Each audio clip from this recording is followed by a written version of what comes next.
Hello, you sumptuous specimens, and welcome back to the F1 23 Last to First Championship. Today, we head over to the Casserole Grand Prix, or the unethical Grand Prix. We take the reins of Pierre Gasly in the Alpine. And without further ado, before you die from cringe, let's go to qualifying now. It's qualifying time, and we are getting right into the thick of things here in the desert, sweltering heat. And where's Gasly gone? That's not. Oh no! Oh, Pierre Gasly, what on earth's happened there? Speared off to the right uncontrollably, and Pierre Gasly really couldn't handle the heat. The man that's putting the pot to a boil, though, is Max Verstappen. 3/10 ahead of his next closest competitor, the Red Bulls once again steamrolling the field here in qualifying, although Charles Leclerc not too far behind. So maybe we can see some Ferrari magic from him. Mercedes doing quite well, Alonso doing well to qualify ahead of Norris. Bottas again excelling the Alpha. We're last. We are firmly last, and let me tell you why. Gasly simply said, and I quote, "ICBA." However, the FIA didn't accept this excuse, and so his testicles have been removed. I'll ignore that for just a second, though, because look at the gap between Ricciardo and Albon. Nothing to separate them. I've no idea how they've managed to somehow calculate Ricciardo ahead. That is unbelievable. But, well, as for us, well, we're lost. It is not a super Saturday for sumptuous Pierre Gasly.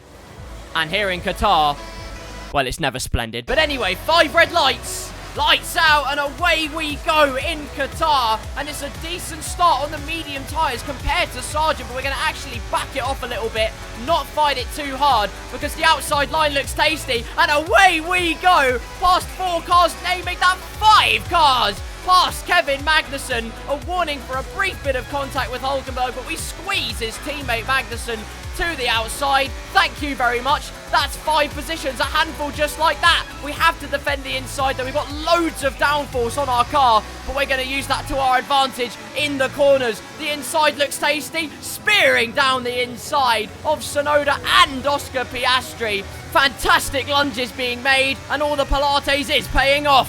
Next up is Guan Yu Zhou, and he's flexing his muscles just ahead of us, but we're going to flex our curricular muscles.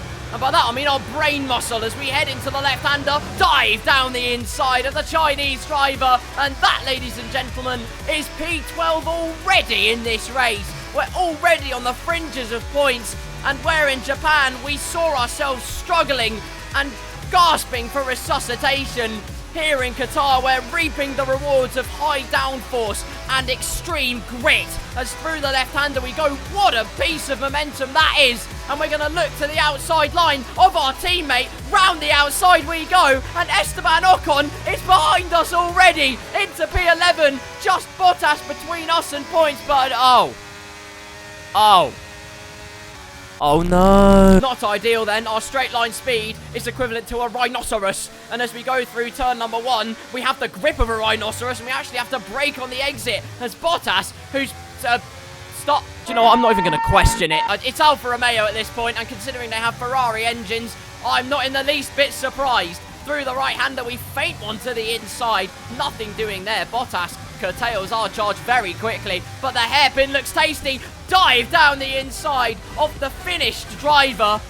The finished driver. However, before we try and gazump our teammate, let's look at the start again.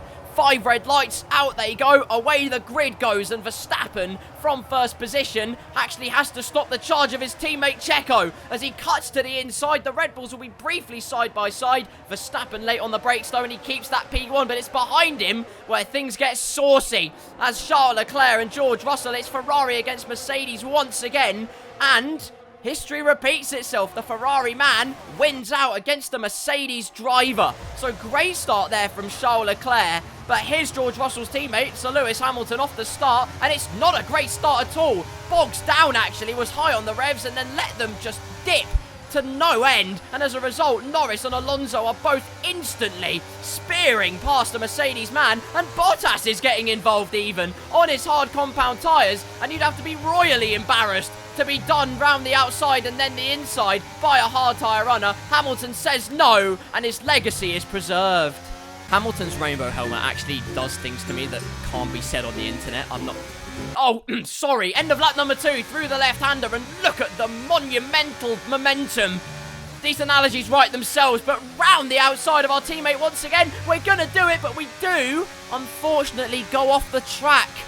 And in the eyes of the stewards, that is a big no-no, but Codemasters don't care. Anyway, it doesn't matter. Ocon has so much more straight-line speed, so that's the end of that. Okay, I've got information on Zhou for you. They've got an issue with their car. They're going to be slow. Well, our teammates had an answer to us at the moment, but Alfa Romeo asking all the questions. Guan Yu Zhou with problems in this race now. He's only just dropped behind Oscar Piastri, making up for lost time, actually. The McLaren man didn't qualify well at all, considering the pace of that McLaren. But he's managed to get past the Alfa Romeo, which is imperative. We've got to get past our teammate, though. No time to hang about. And that is points already in this race. Next target, Lance Stroll up ahead of us. 2 Aston Martins lying astern behind the Mercedes of Lewis Hamilton. So, Lance Stroll, our first target here. End of lap number 3, DRS, of course. But we won't even have to wait for DRS. Look at the momentum launching down the inside. And we spearhead our way up into P9. We double our investment. And we're going to even bank off more investment. We look to the outside of Fernando Alonso, sliding our way through the hairpin there. Unfortunately, he says your mortgage is not due yet, sir, and you haven't been able to pay the full amount. So through the right-hander we go. We say fine. We take out a small loan of $1 million, and we're going to send one to the inside, and that is financially fair play in our favour. Goodness me. We're absolutely flying out there, and just to really rub salt in the wounds of the opposition, we're going to sextuple our investment. We were at 1 point not too long ago. Hamilton moves to the inside, but it will not deter us from going down the inside. And that, ladies and gentlemen, is P7 already here. Lap number 5 now of the Qatar Grand Prix, and we're looking ever so strong. Next target, Lando Norris. End of lap number 5, and this is just to illustrate how much speed we have in the corners. What was a 1.7 second gap is already down by over 3/10, and as we head into the right-hander, come in like a cruise missile, through it like a torpedo, and we've absolutely launched the gap to Lando up ahead. Now 1.2 seconds to the McLaren man. Half a second gained in a matter of moments here, but we do have to bide our time. Lap number 6 now, and blissfully we will have DRS, as actually already drivers are coming into the pits. Looks like a Red Bull. I think that's Sergio Perez. George Russell also coming in. So most of the people starting on the mediums actually getting them off as quickly as possible, thinking the softs, running them for longer, is the way to go. But we know how aggressive the tyre wear is, and also how aggressive the fuel burn is. We have to be so patient. Here's someone who's been patient, Oscar Piastri, now up to P11 in this race. Just got past my teammate, setting his sights on the Aston Martins ahead. That's too much gas. No! No, Oscar Piastri! Too much metal on the loud pedal, and as a result, he finds himself pirouetting down to P20. Not ideal at all, and it's about to get doubly worse for McLaren. Time to compound their misery as we catch Lando Norris, and there's a chance to overtake. He pits. Why can't I have any fun? Fine then, you know, I'm not cross. I'm actually not really. I've got DRS, and on those medium tyres, I've been so quick all race. Our 124.7 is our benchmark, and at the end of this lap, now is the time to strap on the softs and really slide into those DMs. Quick replay then. This is Max Verstappen, and he's on hard. Max, the championship leader, is on hot. Right, well, he's lost. This is it, everyone. Give him a cheer. This is it. Oh, my goodness. It actually could be it. Perez had DRS on the softs. He's undercut his teammate. Round the outside he sweeps. So does Oscar Piastri. Oh, my goodness me. The championship leader with a lapse of concentration and synapses, which is not uncommon, but he's immediately looking to set the score on Oscar Piastri. He's not waiting around for 1 second. Piastri tries to squeeze into the inside, but Verstappen immediately displaces the McLaren man. No hanging about whatsoever. Back up into P7, provisionally P2 in this race. Meanwhile, I'll be honest, I lied. I'm sorry, everyone. I'm really sorry. But it's good news. because as Sainz comes into the pits, I've actually decided to extend this for one more lap. Pace is still strong. Perez is stuck behind Logan Sargent, of all people.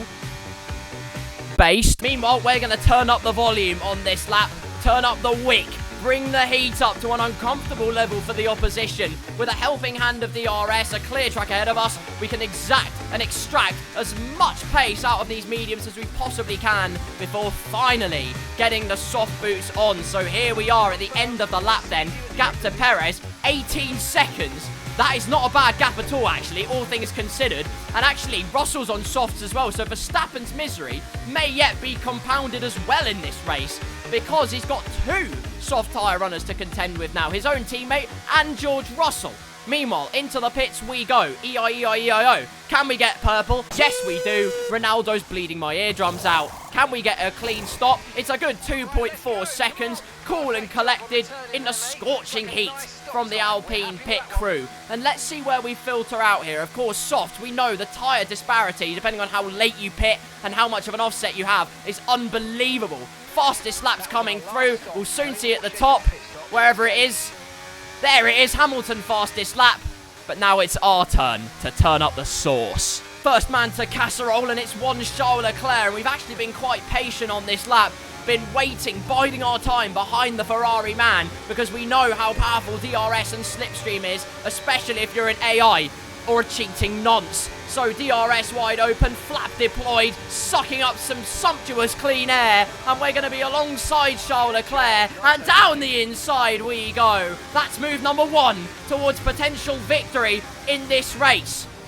Sorry, did you hear that correctly? Potential victory? Yes, I said potential victory. I genuinely think with the offset we have, and if the Red Bulls fight, we have a good chance of winning this Qatar Grand Prix. For now, though, in the background, you're seeing my fastest lap of the entire race, keeping it well within the white lines, braking at 50, and then coaxing the car into the hairpin. Get it as straight as possible, use as much of the curb on the outside as you can, and then flick it into this right-hander. Carry a little bit of overspeed, get a late apex, and then straighten out the car on the exit. Use as much of the track as possible, cut in fine on the right-hander, use all of the track on the entry.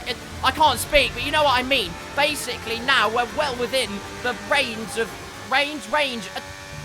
How am I English, man? Anyways, through the fast section, and we're not going to be waiting around for 1 second. A little bit of a lift off through this corner, but nothing, almost nothing at all. Just the aerodynamics and the insane grip taking us through. And look how close we are to George Russell. This is surely going to be the move for the podium places in this race in the Alpine. They haven't scored a podium yet. Look how many people have. Williams have, McLaren have, even Haas have this season. But finally, with a 123.3 to our name, we go round the outside of George Russell. Neat little move, a lovely pass, cleanly sweeping round the Mercedes man, and we've ruffled the feathers of Russell. Meanwhile, Max Verstappen is going to do a perler on Perez. He's close as he's ever been on those hard tyres. The softs seem to be going past their use-by date because of our early Checo pit, and round the outside goes Max Verstappen. He's not waiting around at all in this particular instance. He's absolutely flying on the hard tyres. Goodness me, the championship leader wants to get it wrapped up as soon as possible. However, as if he thought it couldn't get any worse for George Russell, well, he's lost the podium. He's about to lose 4th place, potentially. The medium runners of the Ferraris are coming through, and they smell blood round the outside, side by side through turn 1. We've seen that end in tears at times, but Leclerc, oh my goodness, take a bow, son. That was a show-stopping move round the outside using the aerodynamics. Bravery in spades. And you know what, if his move was good, well, Sainz is just as opportunistic. Looking at the outside line of the last corner, that shows just how bad those soft tyres are now. A bit of contact between the Ferrari and the Mercedes. It's going to be a drag race down the Qatar strip as we head under the Airways banner in the unethical Grand Prix. But Sainz is going to deploy a filthy move on George Russell, just as his teammate did. Round the outside he goes. Ferrari 4 and 5 now. Ferrari doing their constructors' battle against Mercedes a world of good.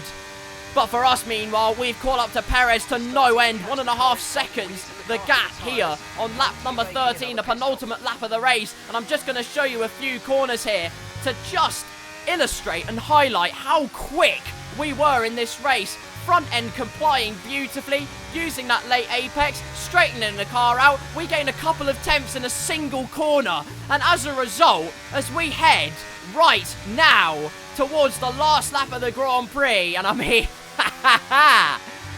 look who it is. It's slimy Sergio, ladies and gentlemen, on his slimy soft tyres, which probably don't have much tread on them anymore. They're very second-hand. I'm surprised they haven't passed through so many hands that they haven't got a disease.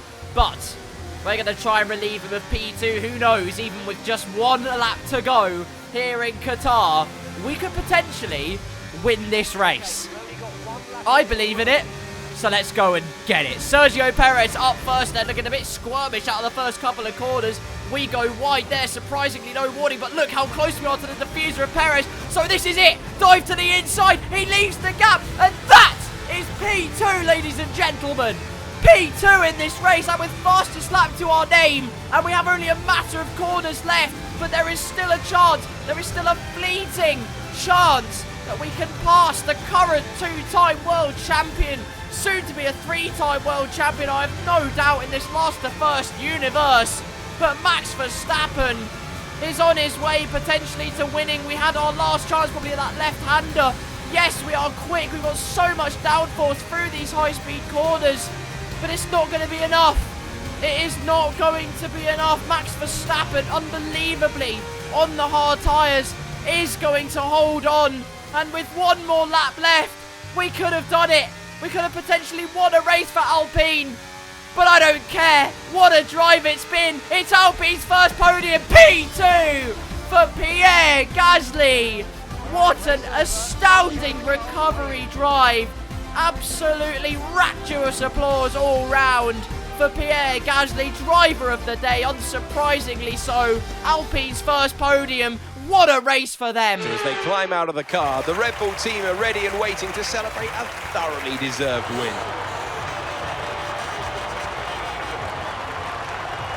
Anthony Davidson, a resounding victory today.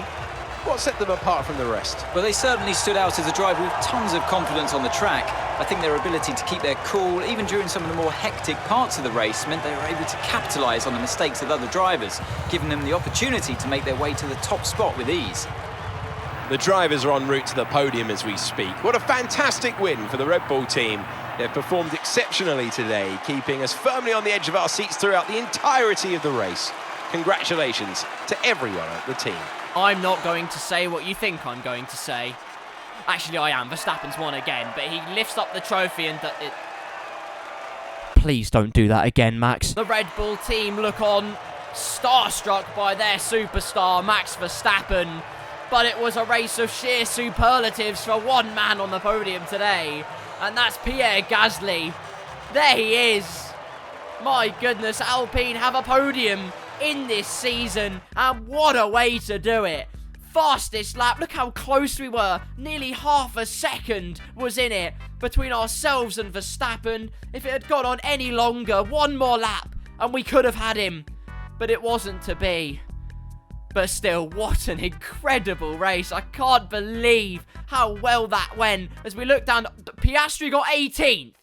Good Lord Almighty, he royally screwed that up. McLaren not consistently scoring with both cars, and it's purely because of Oscar making the mistakes, getting the damage, finding himself in battles he shouldn't be in the first place, considering how fast that car is. Anyways, gutted for my teammates, so close to getting points. Sargent slow, but that's no surprise. Actually, I'll tell you what, who I am impressed with, Lance Stroll. Finally back in the points. Yes, it's one solitary point, and his teammates still trounced him. But even so, he did the job he needed to do. He's getting the point. And for that, Lance Stroll, I will give you, yes, I will give you a clap. Anyways, final notes. Ferrari, great race, incredibly consistent from them. Mercedes, Hamilton got Alonso on the last lap, but they still have a lot of work to do. Gosh, they do. But with a few races to go, could time be running out for the Silver Arrows? Well, let's find out as we head next to the US of A. But before we head across the incredibly large pond, let's have a look at the Drivers' Championship standings. And Max Verstappen, with that result, unbeknownst to me, with only 5 races to go and therefore only 130 points left to score, he is now untouchable, and he is officially a 3-time world champion. Wow, who saw that coming? I certainly didn't. But it's quite poetic, really. The venue where he won in real life in Formula 1, he wins now his 3rd world championship in the last to first challenge. I mean, I tried, ladies and gentlemen. I took him out at Hungary. He still managed to somehow finish 2nd. I got him to start last when I drove as him. I helped him. That didn't really go to plan, did it? But, you know, at the end of the day, he drove out of his skin, and he deserves it. He deserves this world championship. It cannot even be slightly denied. Elsewhere down the field, though, things get interesting. The battle for 2nd still very much on between Perez, Charles Leclerc. Heck, there's a lot of drivers that are still in it to win it, even down to Lewis Hamilton. Maybe even Alonso if he gets extremely lucky, but they're probably not, let's be honest. Anyways, the big winner from today, the massive winner from today, of course, is Pierre Gasly. Jumps up to 9th in the standings, leapfrogs Kevin Magnussen and a bunch of others with 19 extra points because of the fastest lap. My apologies. Put some respect on Gasly's name. He overthrows Bottas and Magnussen in the standings. So an incredible race for the Alpine driver. Still, Logan Sargent and Yuki Tsunoda joint on the bottom, which is really a disrespect to Yuki Tsunoda because he deserves way more. In the constructors' standings, Red Bull's lead now is just absolutely crazy, and I actually still don't know if they've won the constructors in a way. I assume they have, but they probably haven't somehow mathematically. But anyways, 12 wins, 26 podiums in total for the team.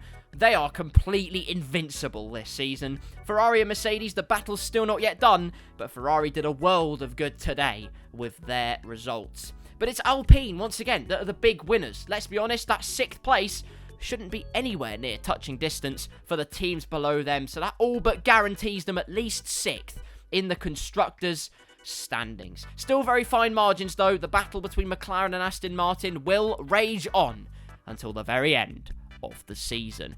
Will Max Verstappen win then again another race in the USA? Well, you'll just have to wait and see.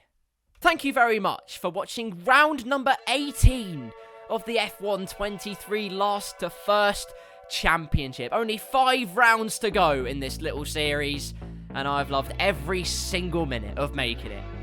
Apart from Japan, probably, but we won't talk about that. If you did enjoy, please leave a like and subscribe if you haven't already to this channel so you don't miss any of the content coming up every single day to your screens. Will Max Verstappen win in Texas? Yes, probably he will. But you'll have to wait and find that out for yourselves. Until then, though, I once again thank you for watching. Have a wonderful day. And until next time, I'll see you soon.